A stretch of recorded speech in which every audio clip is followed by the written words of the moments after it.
जब पाप की सीमा टूट जाती है और धर्म की आवाज भी दबा दी जाती है, तब कोई साधारण नहीं, कोई विशेष आता है जो समाज को आईना दिखाता है। यह कहानी एक गांव की है जहां रोज स्त्री या पुरुष एक दूसरे पर दोष डालते थे। हर गलती का ठीकरा या तो औरत पर फोड़ा जाता था या फिर पुरुषों को जन्मजात अपराधी कहकर छोड़ा जाता था। तभी आई गौ माता। न तो उन्होंने पक्ष लिया, न किसी को बचाया, बल्कि बताया सबसे बड़ा पापी कौन होता है, स्त्री या पुरुष। यह कहानी है उस स्त्री की जो पाप की परतों को एक एक करके खोलती है। यह कहानी है उन जवाबों की जो वर्षों से सवाल बने बैठे थे। और यह कहानी है एक ऐसी सच्चाई की जो शायद सुनने में कड़वी हो, पर आत्मा को झकझोर कर रख देगी। वीडियो शुरू होने से पहले कमेंट में बताइए आपके अनुसार सबसे बड़ा पापी कौन होता है। और हाँ, वीडियो को अंत तक जरूर देखिए, क्योंकि अंत में आपको मिलेगा वो उत्तर जो पूरी जिंदगी बदल सकता है। बहुत समय पहले की बात है। गांव का नाम था भोलापुर, पर इसकी भोलाई अब बस नाम की रह गई थी। समय ने इसे कठोर बना दिया था, खासकर स्त्रियों के लिए। यहाँ स्त्री को देवी तो कहा जाता था, मगर उसकी हालत किसी बंधुआ मजदूर से कम नहीं थी। घर, खेत, चूल्हा और फिर ताने, यही उसका जीवन था। गोमती इसी गांव की एक विधवा थी। 30 वर्ष की उम्र में विधवा हो चुकी थी। उसका पति रघुवीर शराबी था, मगर समाज ने कभी रघुवीर को दोष नहीं दिया।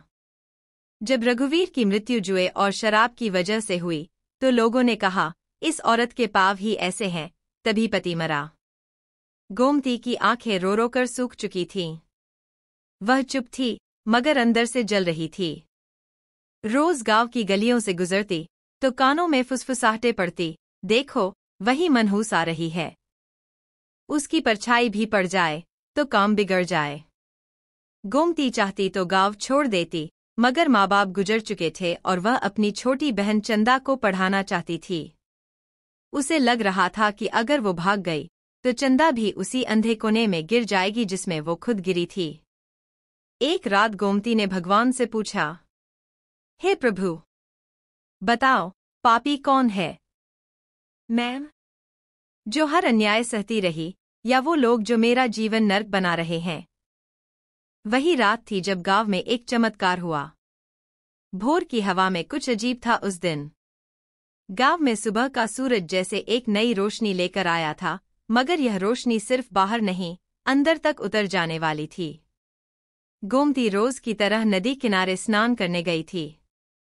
आज उसकी आंखों में आंसू नहीं थे, बल्कि एक खालीपन था, जैसे हर दर्द अब पत्थर बन चुका हो।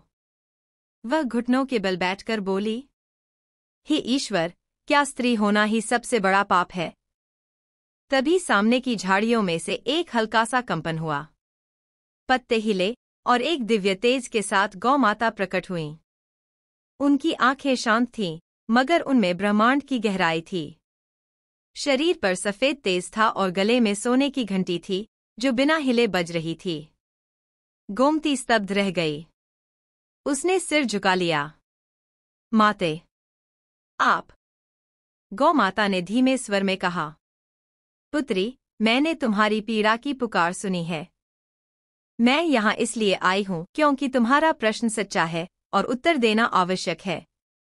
गोमती के चेहरे से आंसुओं की धार फिर बहने लगी। माते, लोग कहते हैं मैं पापिन हूँ, मनहूस हूँ, विधवा हूँ। क्या विधवा होना पाप है? गौ माता ने मुस्कुराते हुए उत्तर दिया, नहीं पुत्री, विधवा होना पाप नहीं है। किसी का साथ छूट जाना जीवन की नियति है।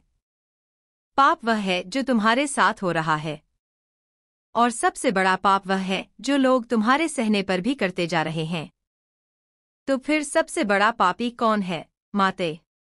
स्त्री या पुरुष? गोमती ने कांपती आवाज में पूछा। गौ माता ने एक लंबी सांस ली और बोली, सबसे बड़ा पापी वो है जो अपने पाप को पहचान कर भी स्वीकार नहीं करता। और पाप स्त्री पुरुष से नहीं होता, उनके कर्मों से होता है। लेकिन माते, जब कोई स्त्री गलती करे तो सब उसे कोसते हैं, पर जब पुरुष वही करे तो उसे समाज माफ कर देता है। गौ माता ने शांत स्वर में कहा, क्योंकि समाज ने न्याय को नहीं, सुविधा को अपनाया है। लेकिन अब समय आ गया है कि सच सामने आए। मैं तुम्हें अगले 7 दिनों तक 7 उत्तर दूंगी। हर उत्तर से तुम एक नई शक्ति पाओगी और इस गांव की सोच बदल पाओगी। गोमती ने आश्चर्य से पूछा, माते, क्या मैं इतनी योग्य हूं? गौ माता ने कहा, जो पीड़ा से जूझा है वही परिवर्तन का वाहक बनता है। यह कहकर गौ माता अदृश्य हो गई, लेकिन उनकी उपस्थिति जैसे गोमती की आत्मा में समा गई थी। वह अब पहले जैसी नहीं रही। गौ माता के जाने के बाद गोमती के भीतर एक परिवर्तन शुरू हो चुका था। उसकी आंखों में अब डर नहीं था, बल्कि एक प्रश्न जलता था, क्यों हर बार स्त्री ही दोषी ठहराई जाती है? दूसरे दिन भोर में जब गांव के मंदिर की घंटियां बजीं, तो गोमती उसी जगह पहुंची जहां गौ माता ने दर्शन दिए थे। वह मन ही मन बोली, माते, आपने कहा था कि 7 उत्तर दूंगी। क्या आज पहला उत्तर मिलेगा? हवा में सुगंध फैलने लगी, जैसे किसी फूल की आत्मा बोल उठी हो। और उसी पल गौ माता पुनः प्रकट हुईं। उन्होंने कहा, आज मैं तुम्हें बताने आई हूं, स्त्री के भीतर का पाप क्या होता है। गोमती चौंकी। माते, क्या स्त्री भी पाप करती है? गौ माता ने मुस्कुराते हुए कहा, हर आत्मा, चाहे वह स्त्री हो या पुरुष, कर्म करती है। और कर्म के आधार पर ही पुण्य या पाप बनता है। मैं तुम्हें 3 प्रकार के पाप बताती हूं, जो एक स्त्री के भीतर जन्म लेते हैं। आत्मसम्मान खो देना पहला पाप। जब स्त्री अपना आत्मसम्मान खो देती है और दूसरों के झूठे आदर्शों के आगे झुक जाती है, तब वह अपने अस्तित्व को मार देती है। वह चुपचाप सहती है, और यही सहना एक प्रकार का पाप है, क्योंकि तब वह अपने ऊपर अन्याय को बढ़ावा देती है। गोमती की आंखें भर आईं। माते, मैंने तो हमेशा यही सीखा कि सहना ही स्त्री का धर्म है। गौ माता ने उत्तर दिया, धैर्य पुण्य है, लेकिन चुप रहना तब पाप बन जाता है जब तुम्हारा मौन किसी अन्याय को स्थायी बना दे। आत्मसम्मान त्यागना पुण्य नहीं, पलायन है। दूसरी स्त्री का अपमान दूसरा पाप। जब स्त्री की दुश्मन बन जाती है, उसे ताने देती है, उसे नीचा दिखाती है, या उसकी पीड़ा को समझने के बजाय मजाक बनाती है, तब वह सबसे बड़ा पाप करती है।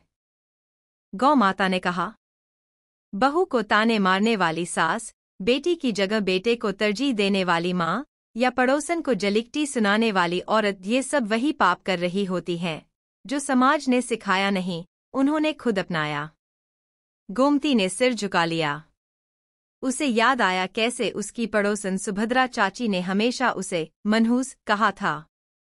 झूठे रिश्तों को निभाना तीसरा पाप। जब स्त्री सिर्फ इसलिए किसी रिश्ते को निभाती है क्योंकि समाज क्या कहेगा और उस रिश्ते में अपमान, हिंसा और धोखा होता है, तब वह अपने साथ भी पाप करती है और दूसरों को भी पाप में भागीदार बनाती है।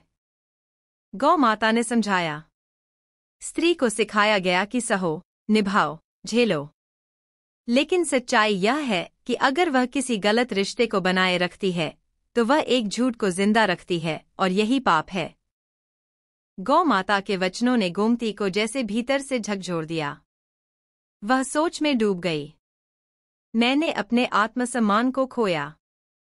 मैंने चुप रहकर दूसरों को भी मेरे ऊपर पाप करने दिया, और शायद कभी कभी चुपचाप झूठे रिश्ते भी निभाए। उसके आंखों से आंसू गिरने लगे, लेकिन अब वो आंसू दुख के नहीं थे, जागरण के थे। गौ माता बोली, आज से तुम न केवल सहनशील हो, बल्कि सत्य की उद्घोषक भी बनोगी। एक एक दिन, एक एक उत्तर तुम्हें एक योद्धा बनाएगा, और फिर यह गांव बदलेगा। फिर गौ माता अदृश्य हो गई। गोमती वहीं बैठी रही, मगर अब वह साधारण गोमती नहीं थी। वह अब एक अग्नि बन चुकी थी, जो अपने अंदर की राख से फिर से जीवित हो रही थी। तीसरे दिन सुबह गांव में एक हलचल थी। कुछ बदलाव सा महसूस हो रहा था। औरतें, जो पहले एक दूसरे से नजरें चुराती थीं, अब गोमती से बात करने लगी थीं। गांव के कुछ पुरुष भी अचंभे में थे, यह बदलाव अचानक कैसे आ रहा है। इधर गोमती अपनी साधना में लीन थी। उसके भीतर एक नई शक्ति का संचार हो रहा था, लेकिन साथ ही सवाल भी खड़े हो रहे थे। माते ने स्त्रियों के पाप बताए, पर क्या पुरुष निर्दोष हैं? इसी प्रश्न के साथ वो फिर नदी किनारे गई और आंखें बंद कर गौ माता को याद किया। कुछ ही क्षण में दिव्य प्रकाश फैला और गौ माता फिर प्रकट हुई। गौ माता ने गोमती से कहा, पुत्री, आज मैं तुम्हें बताऊंगी कि पुरुष के भीतर कौन से पाप होते हैं।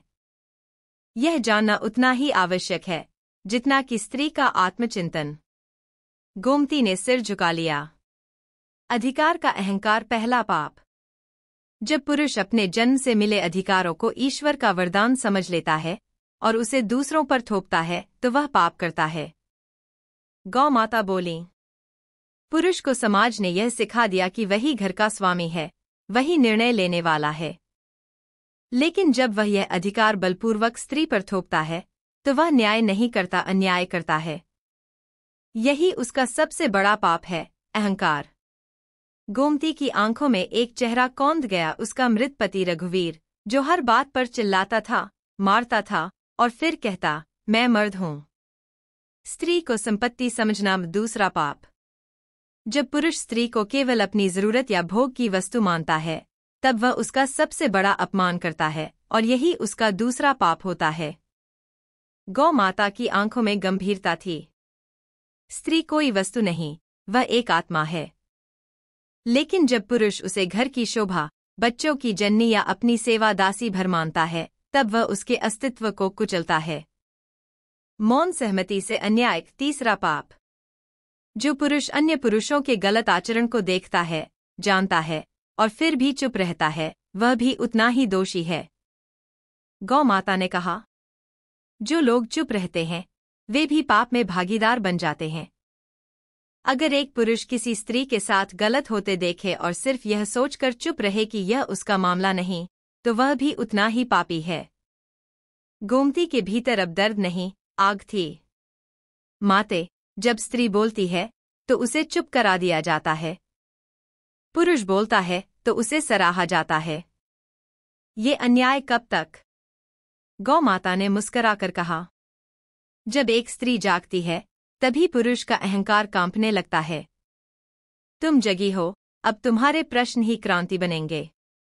क्या यह गांव बदल सकता है? गोमती ने पूछा। हाँ, गौ माता ने उत्तर दिया, अगर कोई स्त्री साहस से खड़ी हो जाए तो गांव क्या पूरी दुनिया बदल सकती है। गौ माता ओझल हो गईं। उस रात गोमती ने पहली बार गांव की पंचायत में जाकर अपने अनुभव सुनाए। पुरुष चौंक गए, कुछ तिलमिलाए, कुछ मुस्कुराए, लेकिन चुप कोई नहीं रह सका। और औरतें? वे एकजुट होकर उठ खड़ी हुईं। वो सिर्फ सुनने नहीं आई थी, अब वो साथ बोलने भी लगी थीं। गांव की हवा में हलचल थी। गोमती की बातों का असर फैल चुका था। जहां पहले औरतें सिर झुकाकर चलती थीं, अब उनकी आंखों में सवाल थे। और जहां पुरुषों का सिर ऊंचा था, वहां अब चिंता की लकीरें खिंचने लगी थीं। इस बदले हुए माहौल में गोमती एक बार फिर नदी किनारे पहुंची। उसका मन बेचैन था। वह जानती थी कि केवल स्त्री और पुरुष के भीतर ही पाप नहीं होते, असली पाप तो उस समाज के अंदर पलता है जो सब कुछ देखता है, जानता है, फिर भी चुप रहता है। वो बैठ गई और बोली, माते, आपसे तीसरा उत्तर मांगने आई हूं। समाज का सबसे बड़ा पाप क्या है? धीरे धीरे हल्का प्रकाश फैला। एक मधुर घंटी बजी और गौ माता एक बार फिर दिव्य रूप में प्रकट हुईं। गौ माता का तीसरा उपदेश, चुप समाज का अपराध। गौ माता ने शांत स्वर में कहा, पुत्री, समाज का सबसे बड़ा पाप है अन्याय को देखकर भी चुप रहना। गोमती चुपचाप सुनती रही। गौ माता बोली, पाप केवल करने से नहीं होता, पाप तब भी होता है जब तुम उसे होते हुए देखकर भी मौन रहो। तुम्हारा मौन ही उस पाप को शक्ति देता है। चुप रहना समर्थन देना। जब गांव की पंचायत में किसी स्त्री को अपमानित किया जाता है और बाकी लोग केवल तमाशा देखते हैं, तो वो सब उस अपमान में भागीदार बन जाते हैं। गौ माता ने कहा, समाज में अगर कोई गलत बोलता है और बाकी सब चुप रहते हैं तो उनका मौन ही उसकी ढाल बन जाता है। यही पाप है, मौन समर्थन। भीड़ की चुप सहमति। भीड़ कभी न्याय नहीं करती। वह केवल उस दिशा में बहती है जहां डर कम हो और दोष दूसरों पर डालने का मौका ज्यादा। गौ माता ने समझाया, जब कोई लड़की चिल्लाती है, मुझे बचाओ, और लोग छतों से झांककर दरवाजे बंद कर लेते हैं, तब वो सब पाप में सहभागी हो जाते हैं, क्योंकि उन्होंने अपने डर को न्याय से बड़ा मान लिया। पीढ़ी दर पीढ़ी सिखाया गया डर। समाज बच्चों को सिखाता है कि सवाल मत करो, चुप रहो, जो होता है सह लो, और यही डर पीढ़ियों तक पाप को जीवित रखता है। गौ माता बोली, एक बच्चा अगर अपनी माँ को पिटते हुए देखे और चुप रहे तो उसमें डर नहीं, अन्याय के प्रति सहनशीलता भर जाती है। यह चुप्पी समाज का सबसे बड़ा अपराध है। गौ माता के वचन गोमती की आत्मा में गूंजने लगे। उसने अपने दोनों हाथ जोड़े। माते, क्या मैं इस समाज की चुप्पी तोड़ सकती हूँ? गौ माता ने कहा, एक स्त्री के उठाए कदम से चुप समाज बोलने लगता है। तुम्हें बस शुरुआत करनी है, बाकी समय खुद तुम्हारा साथ देगा। लेकिन माते, लोग डरते हैं। बोलने से डरते हैं, टूटने से डरते हैं। गौ माता ने उत्तर दिया, जो डरते हैं वही तोड़ते हैं, जो सहते हैं वही बदलते हैं, और जो उठते हैं वही इतिहास बनाते हैं। यह कहकर गौ माता अदृश्य हो गईं। उस रात गोमती ने गांव के चौक में एक दीपक जलाया और वहां एक तख्ती रख दी। अगर तुमने अन्याय देखा और चुप रहे तो तुम भी उतने ही दोषी हो। देखते ही देखते लोग इकट्ठा होने लगे। कोई पढ़ता, कोई चुपचाप सोचता और कुछ तो पहली बार बोले। सच है, हम चुप रहकर बहुत कुछ खो चुके हैं। गांव के बीचों बीच रखी वो तख्ती, जिस पर लिखा था, अगर तुमने अन्याय देखा और चुप रहे तो तुम भी उतने ही दोषी हो, धीरे धीरे लोगों की आत्मा को झकझोरने लगी थी। पहले जो गोमती को पागल समझते थे, अब उसकी बातों को मन ही मन स्वीकार करने लगे थे। उस रात गांव में एक और घटना घटी। विधवा बिंदिया, जिसे उसके ससुराल वालों ने घर से निकाल दिया था, गांव के मंदिर के पास बेहोश पड़ी मिली। किसी ने उसे छुआ तक नहीं। लेकिन गोमती को जब खबर मिली तो वह दौड़ती हुई पहुंची और बिंदिया को अपनी गोद में उठाकर अपने घर ले आई।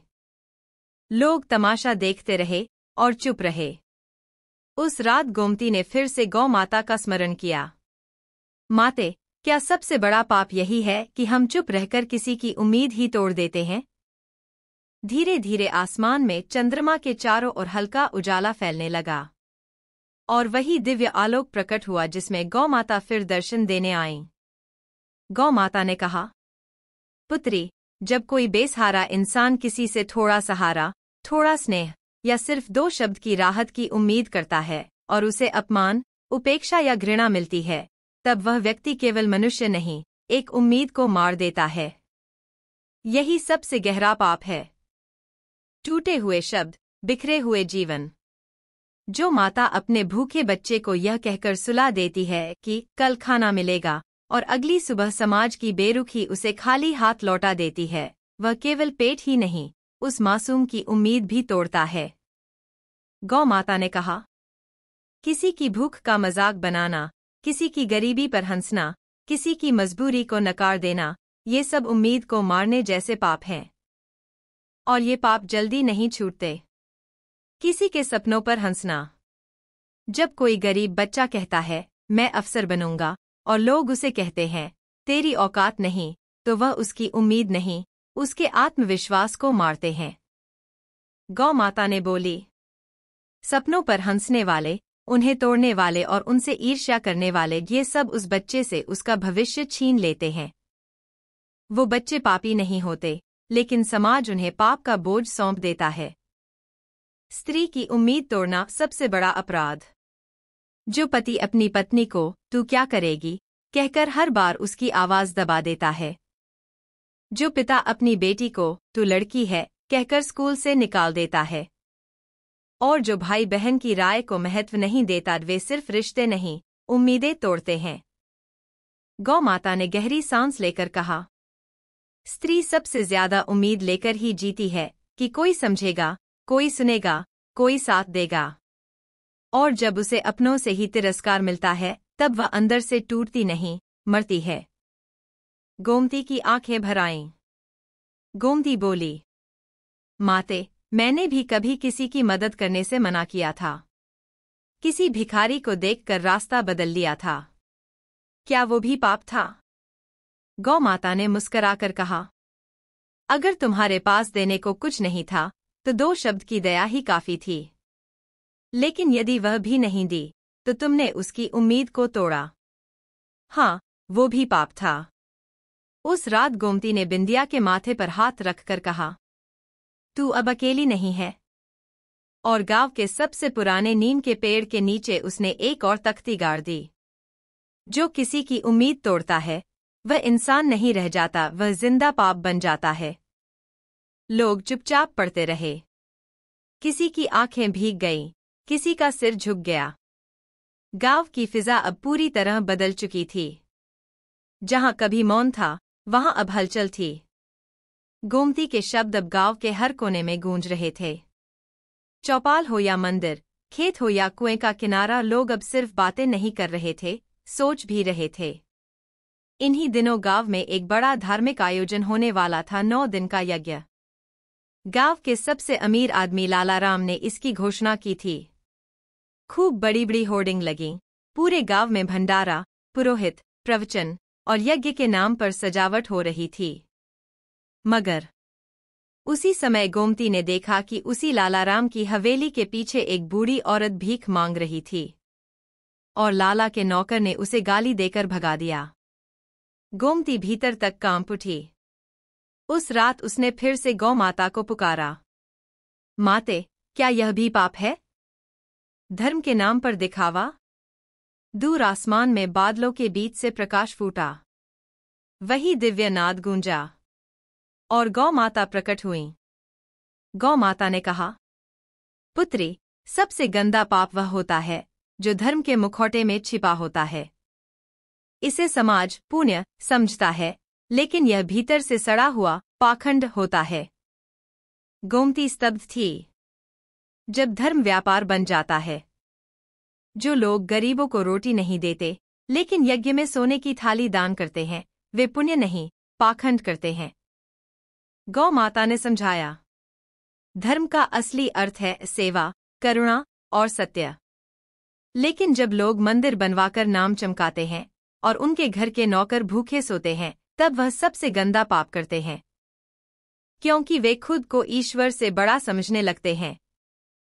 जब प्रवचन कमाई का जरिया बन जाता है, जो साधु प्रवचन देकर लाखों कमाते हैं लेकिन गांव की एक विधवा की चीख नहीं सुनते, वे स्वयं भगवान की अवहेलना करते हैं। गौ माता ने कहा, जो धर्म लोगों को जोड़ने की जगह तोड़ता है, जो व्रत और कथा के नाम पर दिखावा करता है और जो लोगों की भक्ति को बाजार बना देता है, वह धर्म नहीं, एक जाल होता है।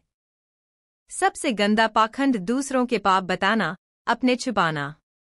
जो लोग मंचों से दूसरों को उपदेश देते हैं लेकिन खुद अपने घर में अन्याय करते हैं, वे सबसे बड़े पाखंडी होते हैं। गौ माता बोली, एक पुरुष जो समाज में आदर्श पिता कहलाता है लेकिन घर में बेटी को डांटता है, वह भी पाखंडी है। एक स्त्री जो दूसरों को सती सावित्री बनने की सलाह देती है लेकिन अपने बहू को जलाती है, वह भी पाखंडी है। गोमती का मन अब और शांत नहीं रह सकता था। माते, मैं ऐसे पाखंड के खिलाफ बोलूंगी, चाहे जो हो जाए। गौ माता ने कहा, यही तो असली धर्म है, झूठ को सत्य के सामने लाकर खड़ा करना। लेकिन माते, समाज इन्हीं पाखंडियों से डरता है। गौ माता मुस्कराईं। जो डरते हैं वे बदलते नहीं, लेकिन जो सच के साथ खड़े होते हैं वो पूरी पीढ़ी को रोशनी दे जाते हैं। पाखंड के खिलाफ पहला कदम। अगले दिन गोमती लालाराम के यज्ञ मंडप में पहुंच गई। सबकी नजरों के सामने उसने पूछा, लाला जी, जब गांव की विधवाएं भूख से तड़पती हैं तब आप कहाँ होते हैं? ये सोने का मुकुट किस काम का, जब आपके घर के पीछे भूख मरती है? पूरे गांव में सन्नाटा छा गया। लालाराम का चेहरा उतर गया।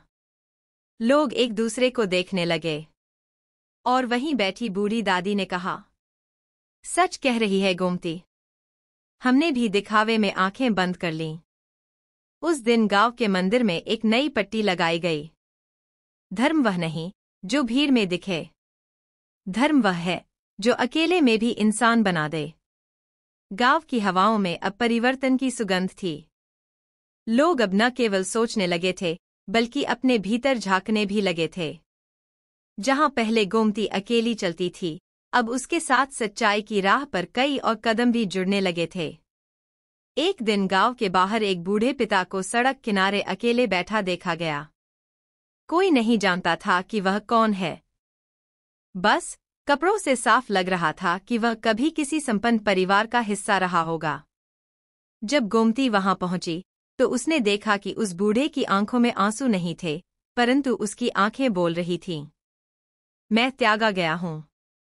उसी क्षण गोमती की आत्मा कांप गई। उसने उसी रात फिर से गौ माता का आह्वान किया। माते, क्या अपने ही माँ बाप को अकेला छोड़ देना, उन्हें तिरस्कृत करना, यह भी कोई पाप है? चांदनी रात में गौ माता फिर प्रकट हुई, गंभीर, शांत और करुणामयी। गौ माता बोली, पुत्री, सबसे अनदेखा पाप वह होता है जो संतान अपने जन्मदाता के साथ करती है। क्योंकि यह पाप कभी प्रत्यक्ष नहीं दिखता, पर इसका बोझ आत्मा पर पीढ़ियों तक रहता है। माँ बाप की भावनाओं को अनसुना करना। जब बेटा शहर जाकर माँ बाप के फोन उठाना बंद कर देता है, जब बहू सास के भोजन को पुरानी आदत कहकर त्याग देती है, तब केवल शब्द नहीं, भावनाएं भी मरती हैं। गौ माता ने कहा, माँ बाप वही हैं जिन्होंने बच्चों की हर छोटी बात सुनी थी। लेकिन वही माँ बाप जब बूढ़े होकर बोलना चाहते हैं तो कोई सुनता नहीं। यह सबसे बड़ा अपमान है और पाप भी। वृद्धाश्रम आधुनिक युग का सबसे कठोर पाप। जब बेटा बेटी माँ बाप को यह कहकर वृद्धाश्रम छोड़ आते हैं कि वहाँ अच्छे लोग मिलेंगे, तब असल में वे खुद अपने संस्कारों का दाह संस्कार कराते हैं। गौ माता की आंखें नम हो गईं। माँ बाप के जीवन के अंतिम क्षण उनके सबसे संवेदनशील होते हैं। वे प्रेम चाहते हैं, सुरक्षा चाहते हैं। लेकिन जब उन्हें तन्हा छोड़ दिया जाता है तो उनकी आत्मा टूट जाती है। तूने क्या किया हमारे लिए? यह सवाल खुद एक पाप है। संतान जब माँ बाप से हिसाब मांगती है, क्या दिया आपने हमें, तब वह भूल जाती है कि उसने सांसें उन्हीं से पाई हैं। गौ माता बोली, जिस दिन संतान अपने माता पिता से यह पूछती है कि आपने हमारे लिए क्या किया, उसी दिन वह आत्मिक रूप से यतीम हो जाती है। क्योंकि यह सवाल रिश्ते को सौदा बना देता है। गोमती की आंखों से आंसू बह निकले। उसने पूछा, माते, क्या कोई ऐसा पाप भी है जो माँ बाप के आशीर्वाद से मिट सकता है? गौ माता मुस्कराईं। हाँ पुत्री। माँ की आंखों के आंसू और पिता की मौन पीड़ा, यदि संतान उन्हें समझ जाए और पश्चाताप करे तो वह पाप भी क्षमा हो सकता है। लेकिन शर्त है, पश्चाताप सच्चा हो। अगले दिन गोमती ने गांव में एक सभा बुलाई। उसने सबसे पहले उस बूढ़े व्यक्ति को मंच पर बैठाया। फिर गांव के तमाम वृद्ध माता पिता को बुलाया गया।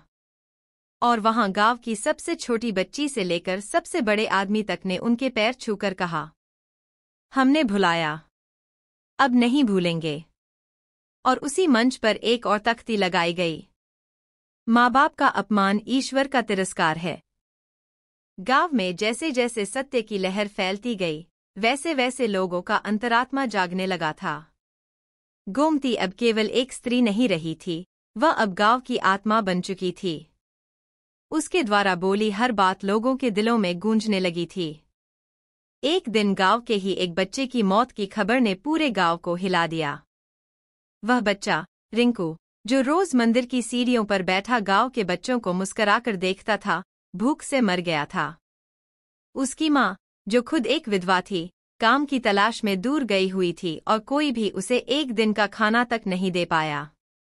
गोमती इस खबर को सुनते ही टूट गई। उस रात वह फिर गौ माता की शरण में गई। माते, ये बच्चा, ये तो निर्दोष था। इसका कसूर क्या था? आंसुओं के साथ निकले इस प्रश्न पर अचानक वही दिव्य प्रकाश प्रकट हुआ। चंद्रमा के आलोक में गौ माता उतरी, इस बार बहुत गंभीर, बहुत शांत, लेकिन आंखों में पीड़ा लिए। गौ माता बोली, पुत्री, संतान की पीड़ा से बड़ा कोई श्राप नहीं होता।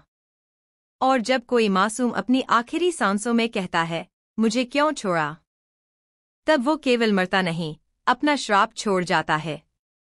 और वह श्राप कभी खाली नहीं जाता। अनदेखी मासूमियत, अपूर्ण इंसानियत। जब कोई भूखा बच्चा दरवाजे पर रोटी मांगता है और उसे भगा दिया जाता है, तो वह बच्चा नहीं, ईश्वर का दूत होता है। उसकी अनदेखी स्वयं भगवान की अनदेखी है। गौ माता ने कहा, लोग सोचते हैं कि पाप वही है जो दिखे, लेकिन असली पाप वह है जो हम चुपचाप कर बैठते हैं, जब किसी मासूम की आंखें हमसे उम्मीद करती हैं और हम मुंह मोड़ लेते हैं। अनाथ का आंसू, सबसे बड़ा श्राप। एक बच्चा जो माँ बाप के बिना जी रहा है और दुनिया उसे तिरस्कार देती है, जब वह कहता है, कभी बड़ा होकर सबको देख लूंगा, तो वह केवल गुस्सा नहीं, एक श्राप बन जाता है जो समाज को सालों तक भुगतना पड़ता है।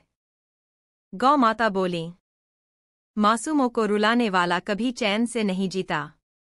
जिस समाज में बच्चे भूखे सोते हैं, वहां लक्ष्मी नहीं टिकती, वहां आपदाएं आती हैं। मासूम की बद्दुआ, पीढ़ियों का विनाश। जिस घर से मासूम को रुलाकर निकाला जाता है, उस घर में बरकत खत्म हो जाती है। वहां दरारें पड़ जाती हैं, रिश्तों में, दीवारों में और भाग्य में।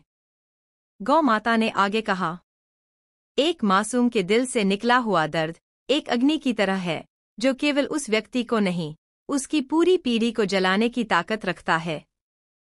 गोमती ने आंखें बंद कर कहा, माते, इस गांव में अब कोई बच्चा भूखा नहीं सोएगा। चाहे मैं खुद भूखी रहूं, लेकिन मासूम को भूखा नहीं रहने दूंगी। गौ माता ने मुस्कराकर कहा, यही धर्म है, यही सबसे बड़ा पुण्य है।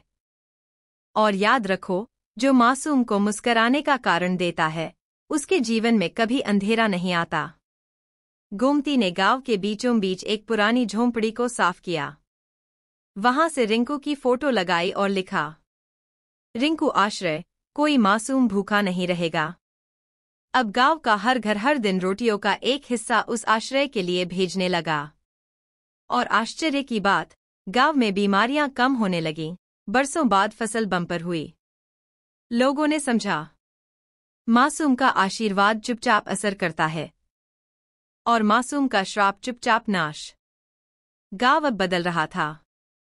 लोगों में चेतना आ रही थी, आंखें खुल रही थी और दिल भी नरम हो रहे थे। लेकिन परिवर्तन के साथ एक चीज और सामने आ रही थी, कुछ चेहरों पर खींच, तानों में चुभन और आंखों में चिंगारी। क्यों? क्योंकि अब गांव में गोमती का नाम लिया जा रहा था, उसकी बातें मानी जा रही थीं, और जिनकी पहले चलती थी, वे अब छाया में चले गए थे। एक दिन गांव की एक महिला कमला, जो हमेशा दूसरों के सुख से जलती थी, ने चुपचाप अपने पड़ोसी की गाय को जहर मिला आटा खिला दिया। कारण? उस पड़ोसी की गाय ने 2 दिन पहले एक बछड़ा दिया था और लोग उसे बधाई दे रहे थे। गाय के मरने से पूरे गांव में शोक छा गया। लेकिन जब सच सामने आया कि ये किसी की ईर्ष्या का फल था, गांव की आत्मा कांप उठी। गोमती की आत्मा भी।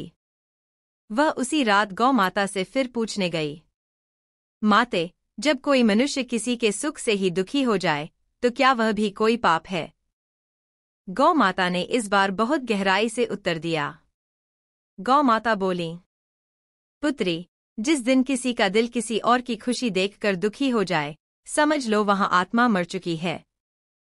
और जब आत्मा मर जाती है, तब केवल पाप ही जन्म लेते हैं। ईर्ष्या जो दूसरों को नहीं, खुद को जलाती है। ईर्ष्या उस आग की तरह है, जिसमें आदमी पहले खुद को जलाता है और फिर दूसरों को जलाने की कोशिश करता है। गौ माता ने कहा, कमला जैसी औरतें जो दूसरों की तरक्की से दुखी होती हैं, असल में अपने भाग्य का नाश खुद करती हैं।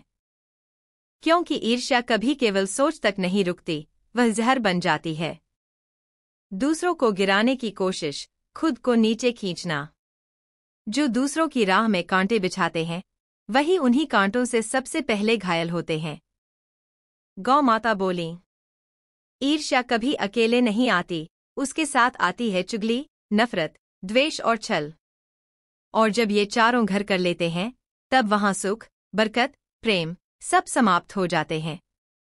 ईर्ष्या से पनपा पाप, पीढ़ियों को नुकसान। एक माँ अगर बहू की सुंदरता से जलती है, तो वह अपने बेटे का सुख छीनती है। एक भाई अगर दूसरे भाई की संपत्ति से जलता है, तो वह पूरे वंश में वैर पैदा कर देता है। गौ माता ने कहा, ईर्ष्या सिर्फ एक भावना नहीं, एक श्राप है, जो खुद से शुरू होकर पूरे समाज को जहरीला बना देती है। गोमती ने पूछा, माते, क्या ईर्ष्या से मुक्ति का कोई उपाय है? गौ माता ने मुस्कराकर कहा, हाँ।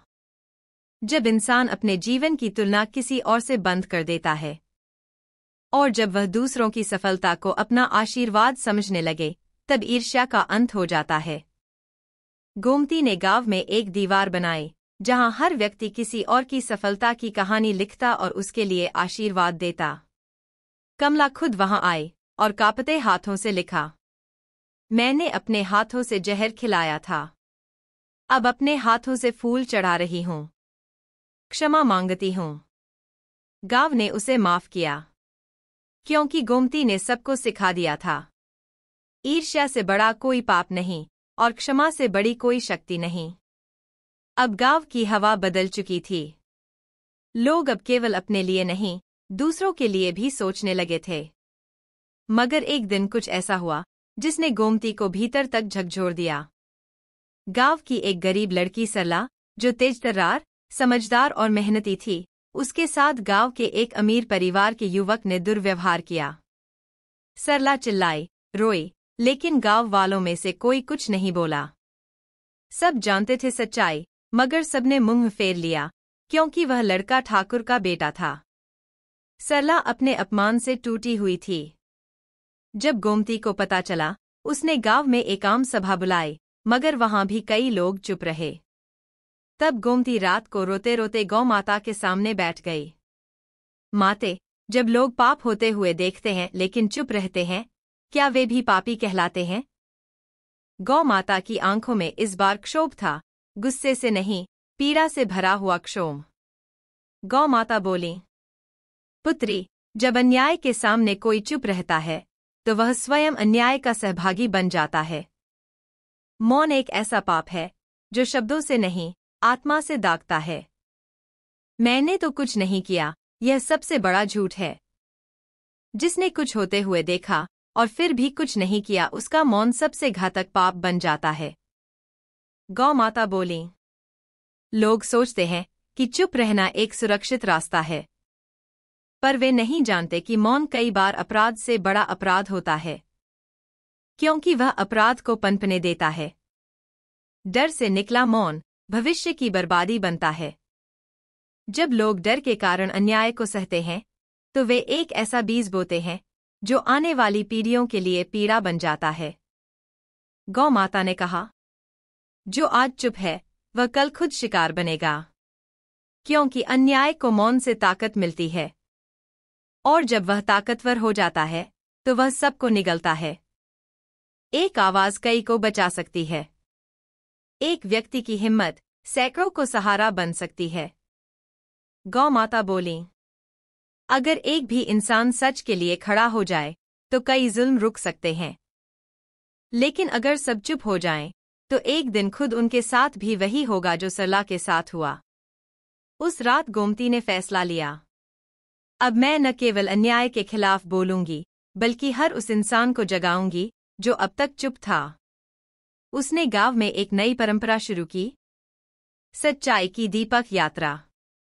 हर पूर्णिमा की रात गांव के हर घर से एक दीपक निकालकर मंदिर के सामने रखा जाता और हर दीपक पर लिखा होता, अब हम चुप नहीं रहेंगे। गांव की पंचायत के सामने गोमती ने सरला को बुलाया और सबके सामने कहा, आज यह लड़की नहीं रोएगी, अब इसे सलाम मिलेगा। क्योंकि जिस समाज में एक मासूम का सम्मान नहीं, वहां सभ्यता नहीं। धीरे धीरे गांव के हर व्यक्ति ने सरला से माफी मांगी। ठाकुर का बेटा गांव से निकाला गया और पहली बार न्याय के नाम पर तालियां बजीं, क्योंकि पहली बार गांव चुप नहीं रहा। गौ माता उस रात मुस्कराईं। पुत्री, तू अब केवल एक इंसान नहीं, न्याय की मशाल बन चुकी है। गांव में अब चेतना की लौ जल उठी थी। हर हफ्ते एक नई सीख, एक नया बदलाव ला रही थी। गोमती की बातों में अब गांव वाले सिर्फ सलाह नहीं सुनते थे, वो अपने पुराने जीवन का आईना देखते थे। लेकिन फिर एक घटना हुई जिसने गोमती को झकझोर दिया। गांव का एक युवक विक्रम, जो नशे में अक्सर मारपीट करता था, एक रात अपने ही घर में आग लगा बैठा। जब लोगों ने पूछा कि क्यों ऐसा किया, तो उसने कहा, मेरे भाग्य में ही बुरा लिखा है, मेरे पूर्वजों के कर्मों का फल है। मैं क्या करूं? सब चुप हो गए। लेकिन गोमती के भीतर कुछ फूटा। वो फिर चल पड़ी गौ माता की ओर। माते, क्या इंसान को अपने पाप का बोझ दूसरों पर डालने का अधिकार है? गौ माता इस बार गंभीर थीं।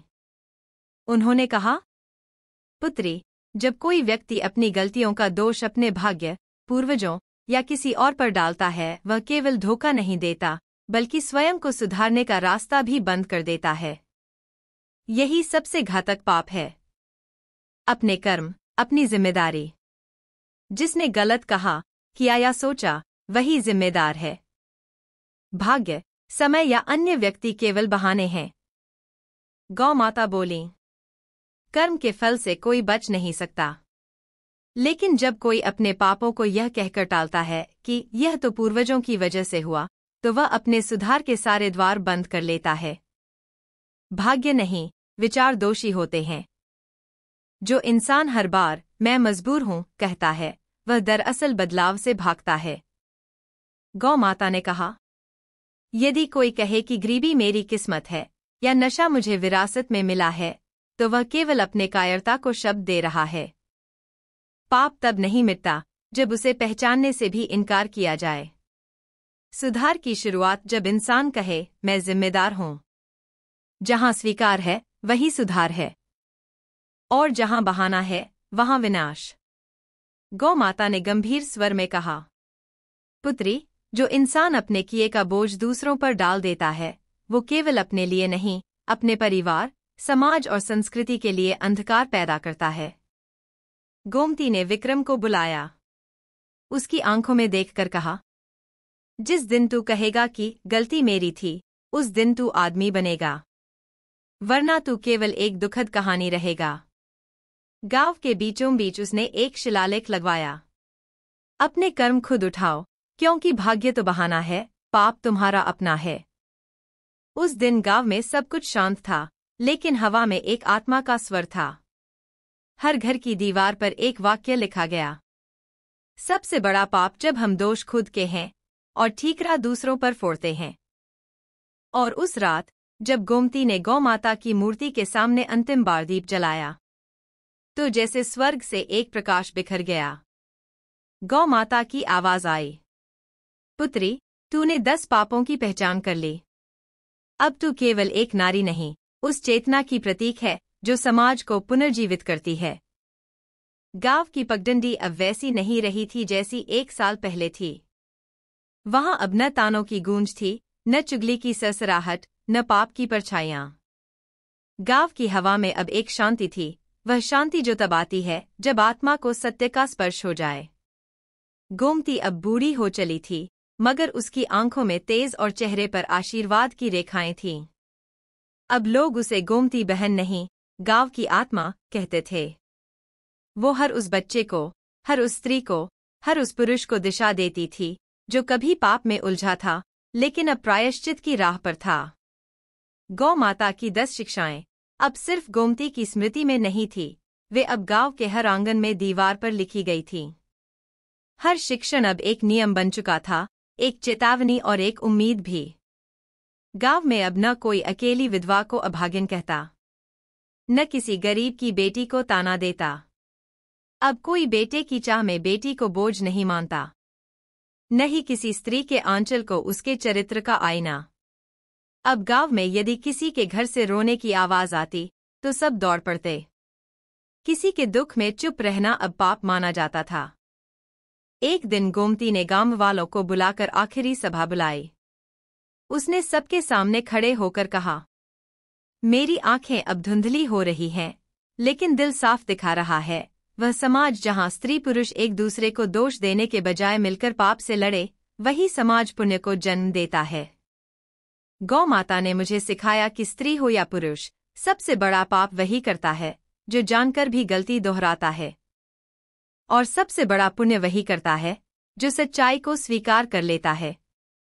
सभा के अंत में जैसे एक दिव्य प्रकाश फूटा और गौ माता की मधुर करुणामयी आवाज फिर सुनाई दी, पुत्री गोमती, तूने नारी होकर जो कर दिखाया वह अनंत युगों तक गूंजेगा। तूने समाज को आईना दिखाया, आत्मा को चेताया और सबसे बड़ा उपदेश दिया कि पापी वही है जो सुधर सकता था लेकिन नहीं सुधरा। गांव ने तय किया कि हर साल उस दिन जब पहली बार गोमती ने गौ माता से प्रश्न पूछा था, पाप मुक्ति दिवस के रूप में मनाया जाएगा। उस दिन गांव में हर घर में दीपक जलेगा और हर व्यक्ति अपने जीवन का एक पाप कागज पर लिखकर जलाएगा, प्रायश्चित और सुधार के साथ। प्रिय दर्शकों, आपके लिए अंतिम संदेश। प्रिय दर्शकों, अगर आपने इस कहानी को यहाँ तक सुना है तो यकीन मानिए आप अब सिर्फ एक श्रोता नहीं बल्कि उस परिवर्तन का हिस्सा हैं जिसकी जरूरत आज हर घर को है, हर समाज को है।